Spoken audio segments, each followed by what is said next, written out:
This project was paid for in part by a state historical fund grant from the Colorado Historical Society.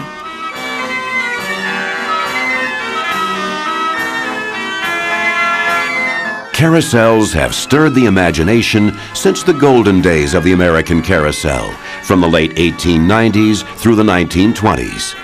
That's when carousel makers in New York, Pennsylvania, and Kansas built elaborate ones destined for parks and resorts, and simple ones that would travel by train and horse-drawn wagons to small towns all across the country. Out of the 2,000 to 3,000 wooden carousels built in America, there are less than 200 left. Most of the surviving carousels are on the east and west coasts. Colorado has 5.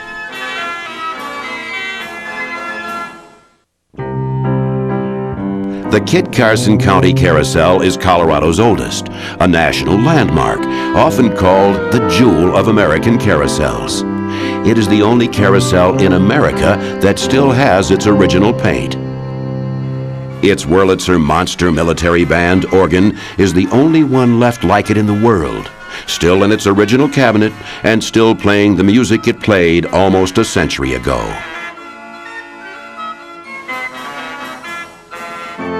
Lakeside's carousel was built by the C.W. Parker Company from Kansas. It is the only Parker menagerie left and the only antique wooden carousel in the state that is family-owned. Its unusual and primitive carvings give it a rare folk art quality.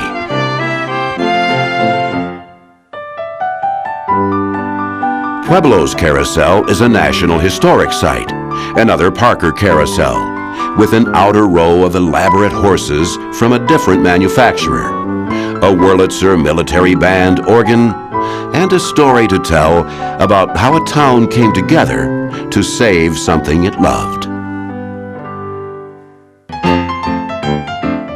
The carousel is the oldest ride at Six Flags Elitch Gardens, and it is still a popular ride. Purchased from the Philadelphia Toboggan Company in 1928, it was the biggest and the best money could buy.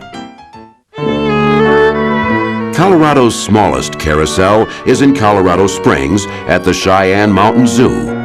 It was built by the Allen Herschel Company, one of the most prolific American carousel manufacturers. This little carousel marks the beginning of the end of the hand-carved wooden carousel industry. Each of Colorado's historic carousels has a story to tell.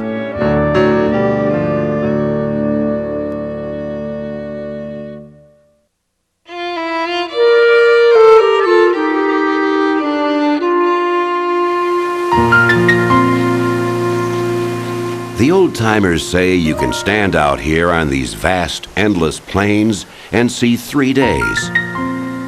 Today, tomorrow coming, and yesterday going. There is a certain kind of freedom in seeing so far, a freedom that lets you think big.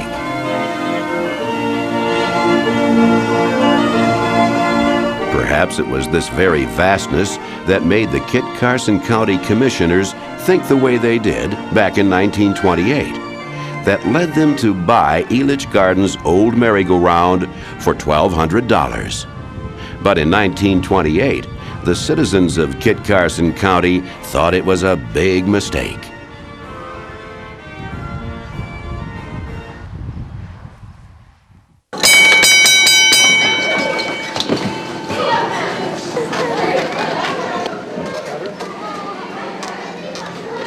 "70-some years later, the Kit Carson County Carousel is a national landmark and a must-see for carousel enthusiasts from around the world."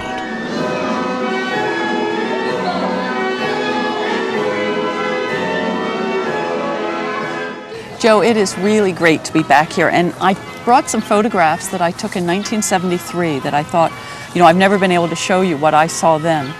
Barbara Charles is a national expert on carousels. She first saw this one 25 years ago when she traveled all over the country searching for carousels and creating the first carousel census. She and Joe Downey, a longtime Kit Carson County Carousel supporter, pore over old photographs and company catalogs and compare notes. Joe, what I really find fantastic talking with you about the figures on this machine, looking at the catalog, looking at the photographs, is at this time period, these were really carvers who were carving every one individually. They weren't using carving machines. I mean, they look a lot alike, but yet every one is different, and they're really wonderful. It's like each one of them had their own personal touch. The hippocampus is similar, but it's not the same. Whoever did this one, he did the other one differently, so that no two are alike. The Philadelphia Toboggan Company, often called PTC, built 74 carousels. Today, less than 30 survive. This one, PTC number 6, the sixth one the company built, is one of the finest American carousels in existence. Although it is a PTC carousel, the design and patterns for the animals came from an earlier carousel company owned by E. Joy Morris, who sold his company to PTC in the early 1900s. That purchase helped PTC emerge as a major player in the carousel business. The Kit Carson County Carousel is significant because it is virtually the same as it was when it was built in 1905. It still has the original paint. You can still see the artist's original pencil markings on the back of this giraffe. It is also the only menagerie and the only stationary carousel made by PTC that still exists. The Philadelphia Toboggan Company's carousels were beautiful, elaborate, artistic, and expensive, the best that money could buy. Everywhere you look, there is something to catch your eye. Nothing is allowed to distract you from the magic. Everything is covered, decorated, and ornate. Even the drive machinery is hidden, covered by oil paintings, the original ones from 1905. Paintings that, like the music, lift you up and away.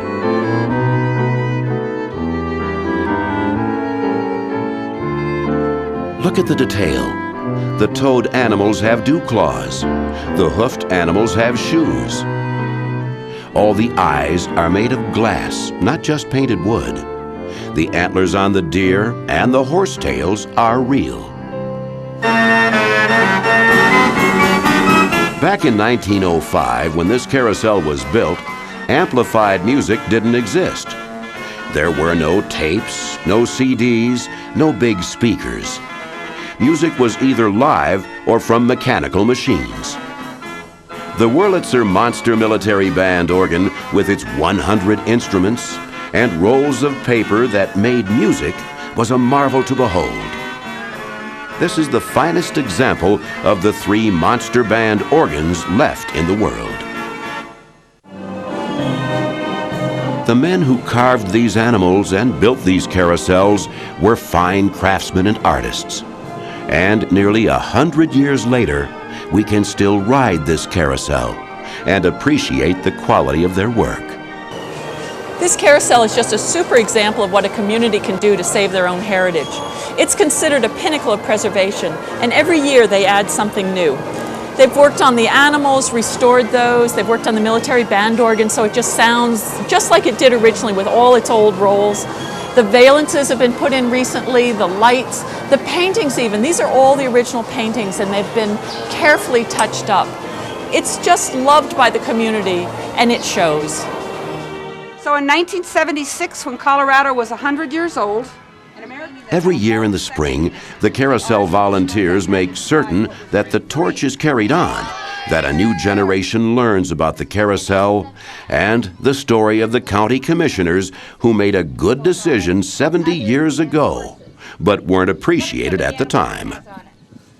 In 1928, Elitch's wanted a new one. They wanted one that went up and down, so they sold this one to Kit Carson County for $1,200.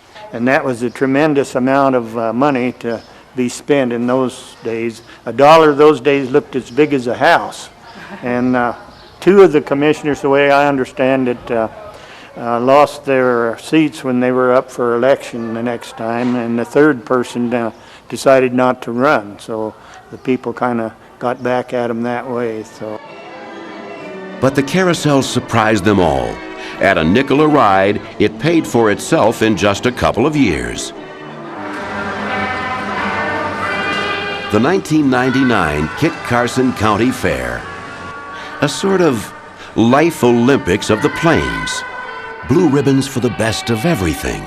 Jams and jellies, pickles and peppers, quilts and steers. A day when you can feel the past whisper in your ear. A day to breathe a silent thank you to county commissioners and civic-minded people as you ride round and round on the magic of the carousel.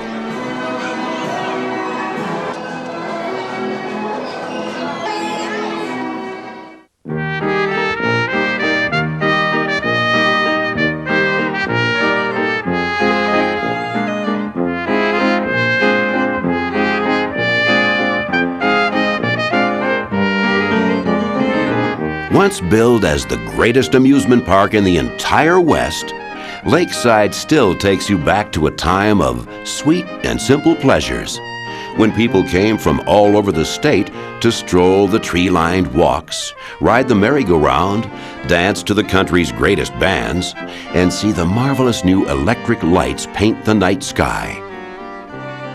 The merry-go-round, built by C.W. Parker from Kansas, has been at Lakeside Amusement Park since the day the park opened, Memorial Day, 1908, back when it was called White City.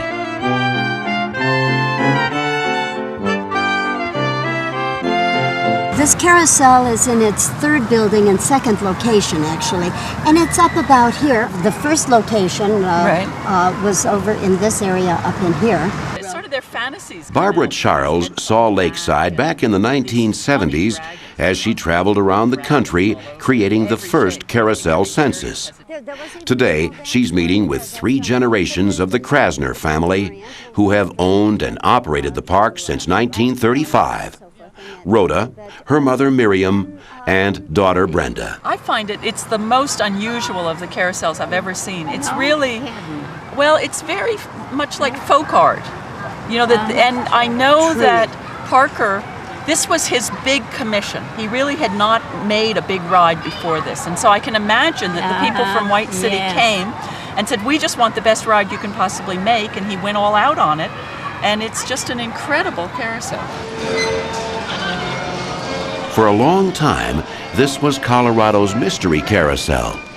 We know it was built by C.W. Parker, but it is a very unusual carousel for the Parker Company, which generally built carousels with just horses. This one is a menagerie with all sorts of animals. It is the only Parker menagerie carousel left. The little animals on the 2 inner rows and the secondary carvings are unlike any other Parker carousel still in existence. The menagerie creatures are very small and low to the ground, and unlike the horses, they have no decoration or secondary carvings. If you look closely at the menagerie animals and the horses, you can easily surmise they were not carved by the same person. The horses are large and boxy. The menagerie animals are small, curved, and plump. Some of the horses' faces are very thin, and some of the horses' eyes are shaped and placed like humans. Who carved the horses? Were the little animals part of a trade-in from another carousel? We don't know for certain. We know the carvers were not master carvers. This is folk art, with a beauty all its own.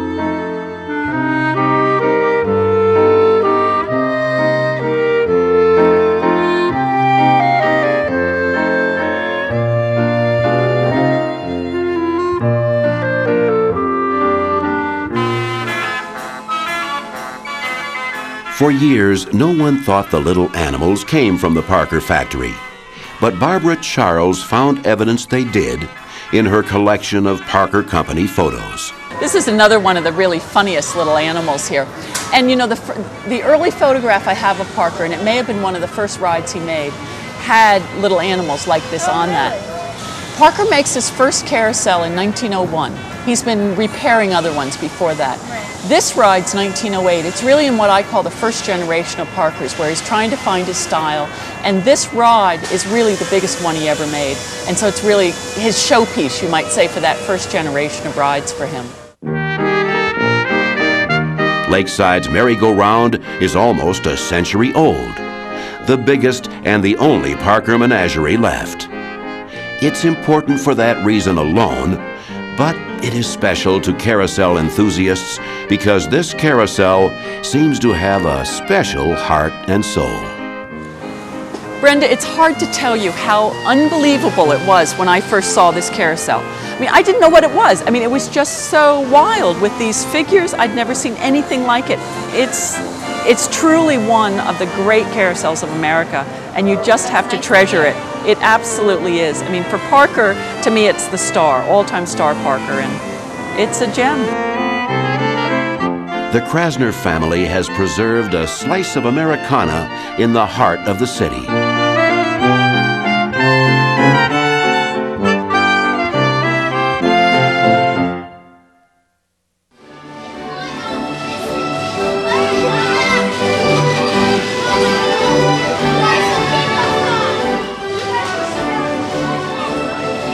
You can hear the carousel music long before you see it, and that's the way it's been and will be for generations here in Pueblo, Colorado.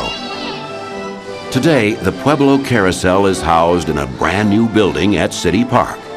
It is on the national list of historic places, and it's a community treasure. It wasn't always that way. This is more than a story about a carousel. It is also a story about an entire town coming together to save something they loved.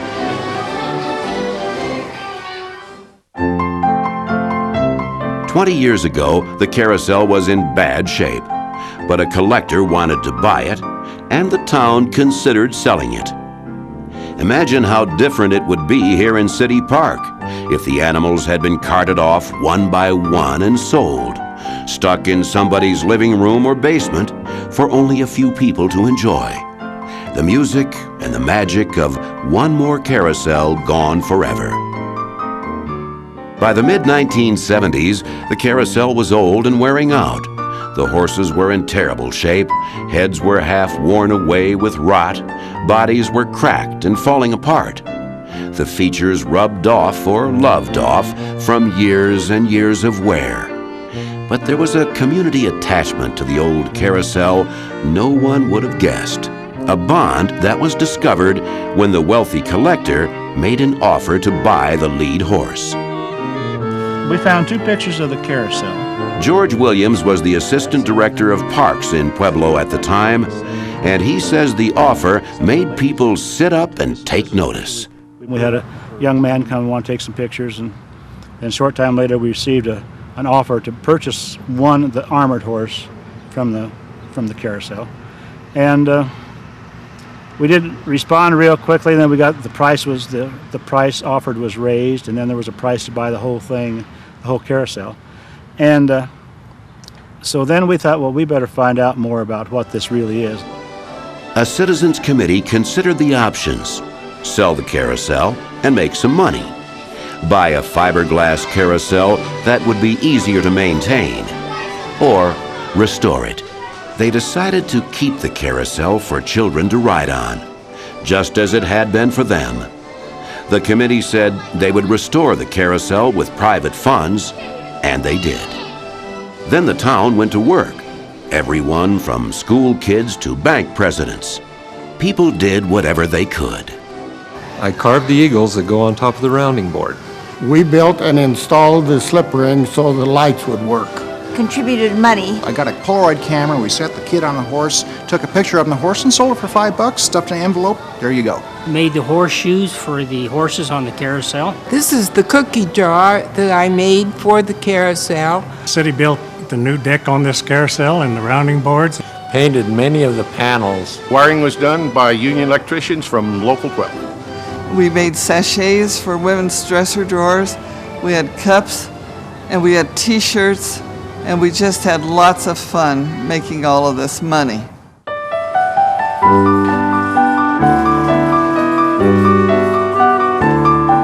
Carousel expert Barbara Charles sent postcards and photographs from her private carousel collection to help in the restoration.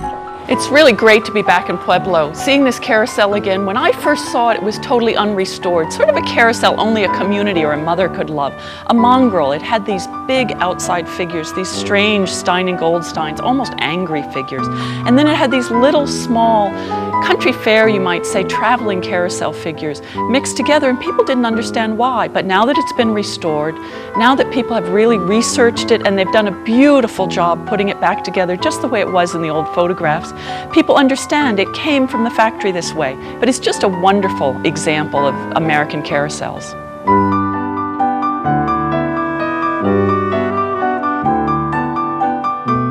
It is wonderful to see this carousel all restored. I mean, you and I went through it only in photographs, and it just looks like the photographs. I mean, the lover's tub, remember that picture that we had? You've painted it exactly like that. Yeah, thanks for your resources.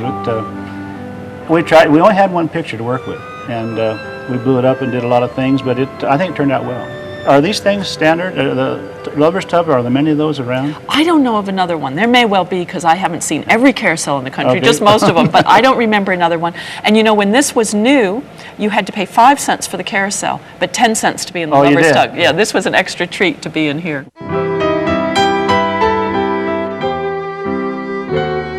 This is the 72nd carousel built by C.W. Parker. Before Parker started his business in Kansas, most of the carousels were built in the East. They were elaborate machines designed for resorts and parks. Most of Parker's carousels were simple portable machines that traveled to small towns. But this one in Pueblo had a permanent home. Parker made hundreds of carousels, but this one only has Parker's horses on the second and third rows. The first row of horses was carved by a different company, Stein and Goldstein of New York. Stein and Goldstein was a very small company. They made less than 20 carousels, which makes these outside horses particularly rare. According to Barbara Charles, Parker probably had the Stein and Goldstein horses in his workshop at the time, a result of a trade-in or a deal that didn't work out. This carousel is really a good example of the difficulties of the traveling amusement business. It was sold in 1911 to an amusement company. They didn't make their payments. We know that from the record books. And then it was sold again in 1914 to the local park here. C.W. Parker, to put on a good show, mixed figures, put the Stein and Goldsteins on, his little old figures, and this chariot. This chariot actually may have been made just about the time the carousel came here. And they didn't pay much money, about $3,000, but it was a used machine. The Stein and Goldstein horses are beautifully carved and groomed with elaborate trappings. But what intrigues Barbara Charles the most is the juxtaposition of conflicting images and emotions. This carousel has classical examples of Stein and Goldstein at their best. You see this very angry mouth. It's very typical Stein and Goldstein. And then they add to it angels. It's kind of a funny combination. And then if you look over here, you get tongues hanging out. You would really think this would scare the children, but they did it all the time, and their carousels were very popular in Coney Island where they were made. The Parker horses are much smaller and very different. These little second and third row figures are just so typical Parker, the kind of small ones he would have put on an early ride, maybe 1906, 1907, somewhere in there, probably before the ride actually first was sold. These nostrils you should look for, these big wide nostrils are classical Parker. Also the horseshoes. He's the only maker that puts iron horseshoes on his figures, and they say C.W. Parker on them.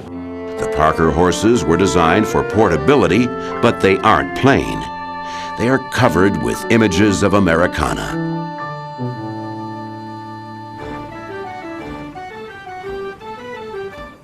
Pueblo's Wurlitzer military band organ is an amazing mechanical machine that plays the tunes from long ago.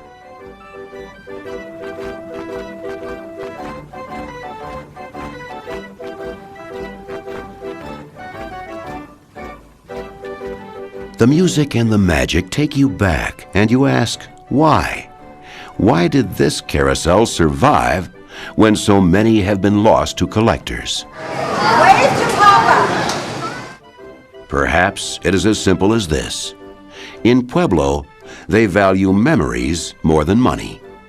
In Pueblo, a child can still wave to Papa from the back of a magnificent steed.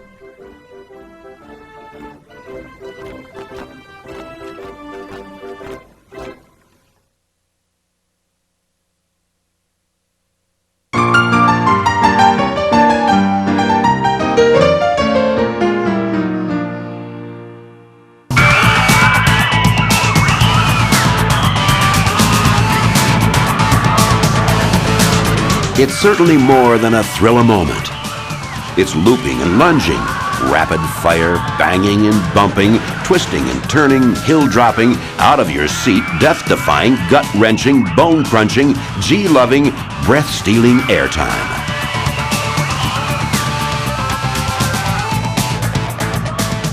Next to the Sidewinder, Twister, Chaos, and the Tower of Doom, it is downright amazing that the old wooden carousel is still holding its own.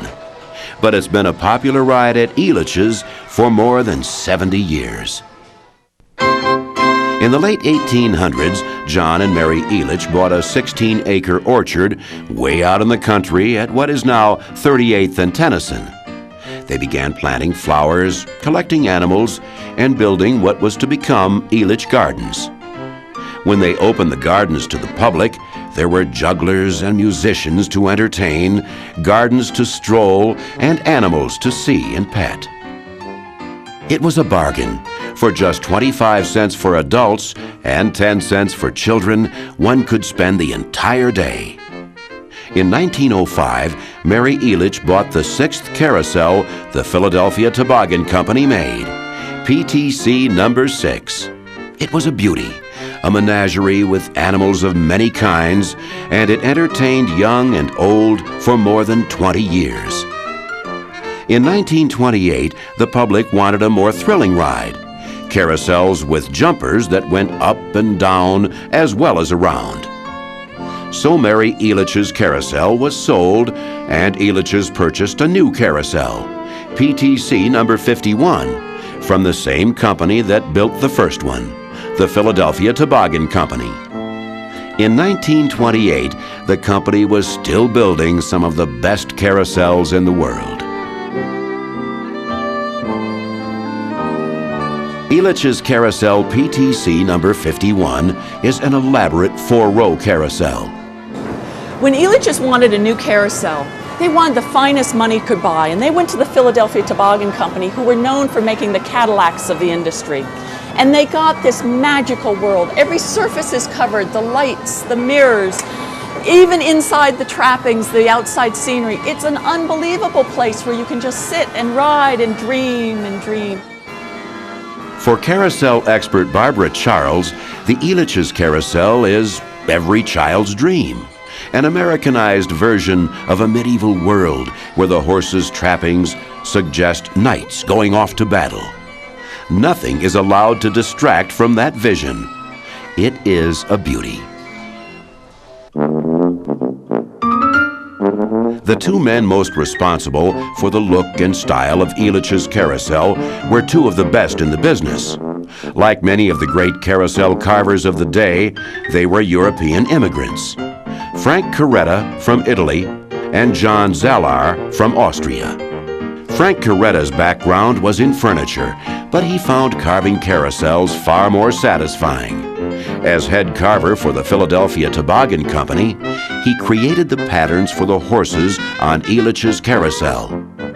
And you can see the quality of his work in his elegant carvings. Many of Caretta's horses are embellished with gold and aluminum leaf. The most elaborate decorations are on the lead horse, an elegant armored charger carrying the company's initials, PTC.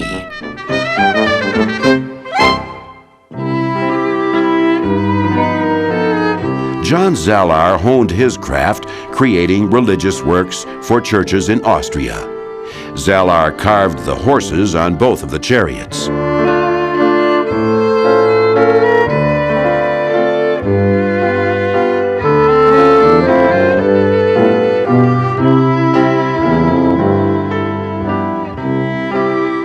knows who carved the Roman-style chariots, but they are what many people come to see.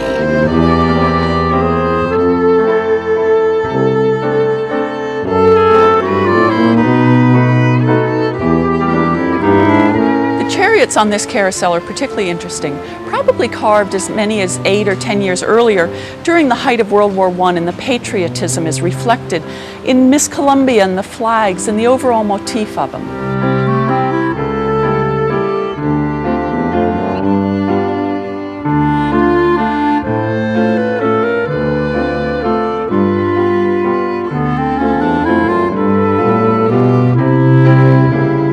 For carousel fans, it is these two beautifully carved chariots that make this carousel unique. And there is a recent find. Elitch's archivists discovered 2 unique horses on the carousel were carved by the Dentzel Company. They are virtually identical to Dentzel horses carved in 1895 to 1903. The Philadelphia Toboggan Company built beautiful carousels. Only 28 are left. At least 9 were destroyed by fire. Others, particularly the elaborate ones, have been split up and sold. Saving this unique American heritage begins with knowing and appreciating what we have before it's lost. Next time you ride a carousel, think of carousel carvers John Zallar, Frank Coretta, and others like them. Could they possibly have known how much pleasure their work would bring? Just how much pleasure could that be? 1 billion rides or more? Enough distance to travel from here to the moon? Enough time to fill 10, 20, 30 years? The answer isn't in numbers. It is in the eyes of a child on the back of his chosen steed. What is he looking at? Where has he gone? What impossible dream can he dream? That's the pleasure a carousel brings.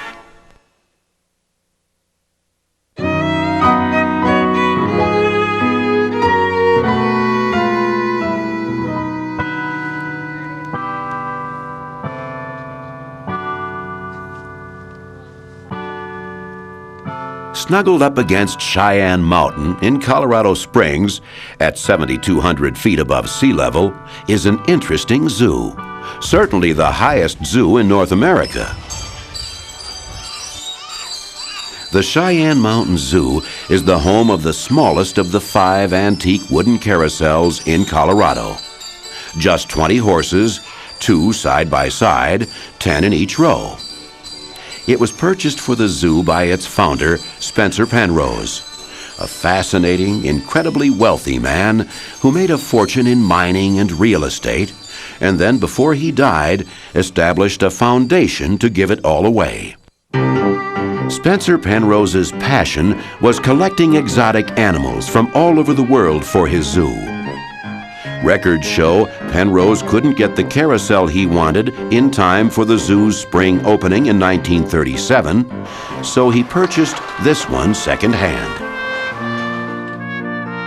It's not as big and fancy as the other Colorado carousels, but this little carousel has a story all its own. It marks the beginning of the end of the hand-carved wooden carousel business. More than 100 of these little portable carousels were built by the Allen Herschel Company in North Tonawanda, New York, once the carousel capital of the nation. Most of Herschel's customers were carnival operators who traveled across America to small towns and county fairs, setting up the carousel for a day or two, tearing it down, and moving on. And for a great many Americans, these little portable merry-go-rounds were the only carousels they would have seen. But this little carousel was destined for a less nomadic life, and it's been here at the zoo for more than 60 years. When Spencer Penrose bought this carousel in 1937, Allen Herschel Company was the only company still in business, the only one that had survived the Depression. And they'd really done that by setting out a niche market for themselves. Beginning in 1915, they made rides for really the carnival market and for the smaller parks, places that needed a really durable ride, one that didn't have a lot of frou-frous on it that were likely to break.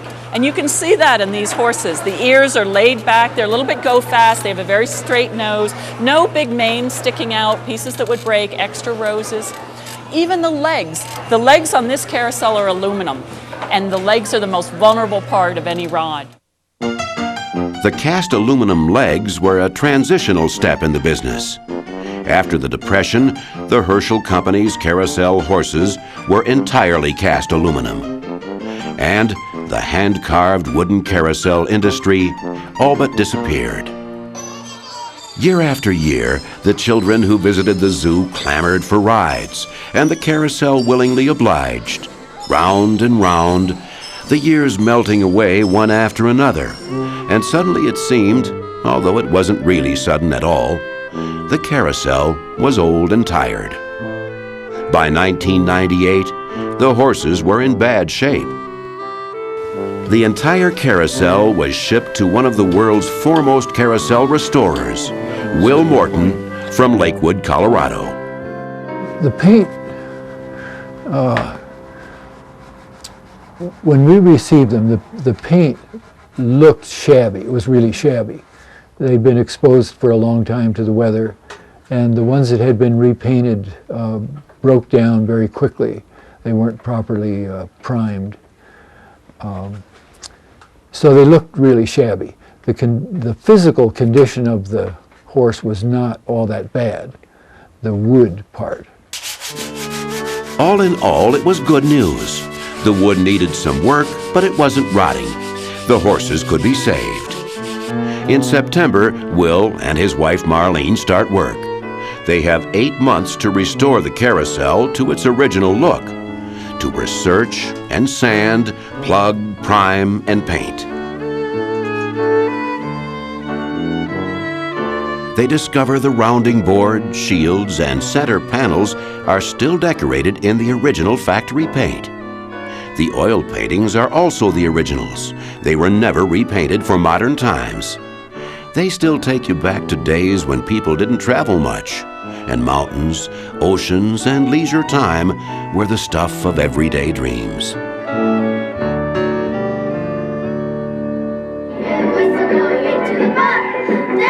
It's the Little Carousel's grand opening, a day for singing, dancing, and speeches. Spencer Penrose is really here today.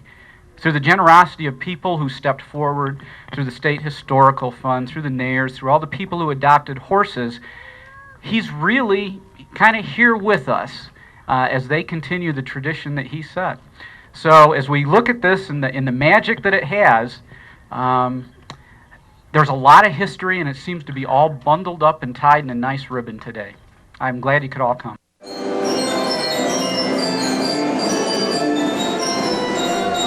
The Little Carousel has a new building, a new location, a new band organ, and Will Morton has worked his magic.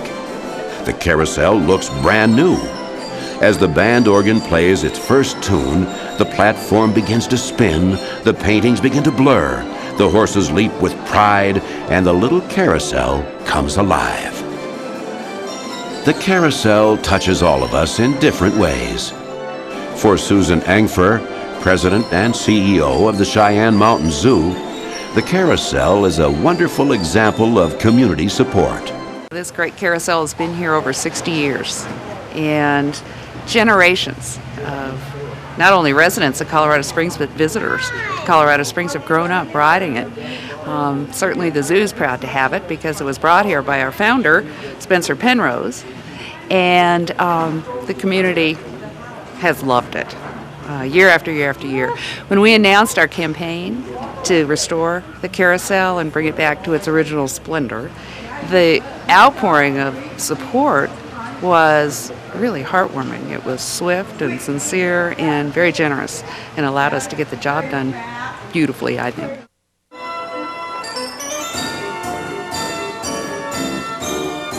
For William Westbay, the carousel brings memories from long ago. He was just a 10-year-old kid back in 1937 when the carousel first arrived. the zoo held a Name the Horse contest, and little Billy Westbay won a free season pass. The black horse should be called Thunder, he said. For Barbara Charles, who has seen almost every carousel in the country, the little carousel is a metaphor for the way life should be. You know, riding this carousel reminds me of my favorite poem. It was written by Langston Hughes, maybe 1941, 1942. And this young black boy has come to a carnival, probably a carousel just like this one, and he says to the man, "Hey, mister, where's the horse for a kid like me? Where I come from, I have to sit in the back. But there's no back to this carousel. Where's the horse for the kid who's black?" And I just love that about carousels. Anybody can enjoy it. I don't care if you're rich or poor, old or young, black, white, Hispanic. The enjoyment's exactly the same for all of us. For historians, Colorado's littlest carousel is notable because it marks the transition of carousels from wood to metal construction. But what is truly important is the community support, memories, and the enjoyment the little carousel brought, and the enjoyment the little carousel will bring.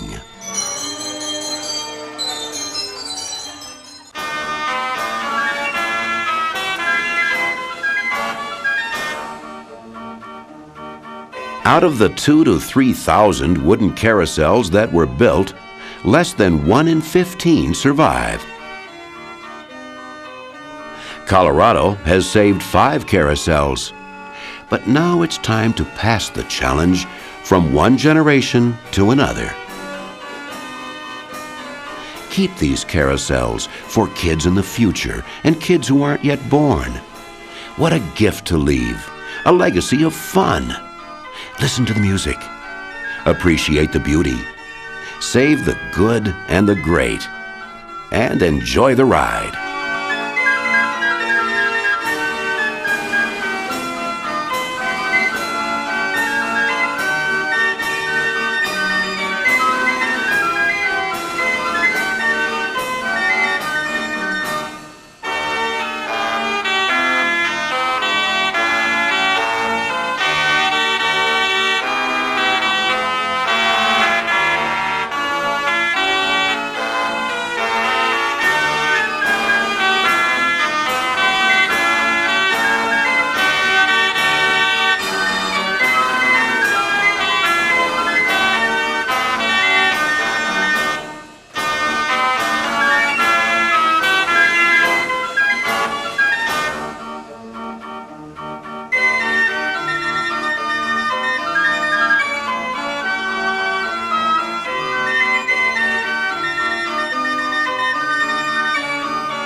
For a copy of this program, call 303-804-9657 or contact www.brenmarytv.com.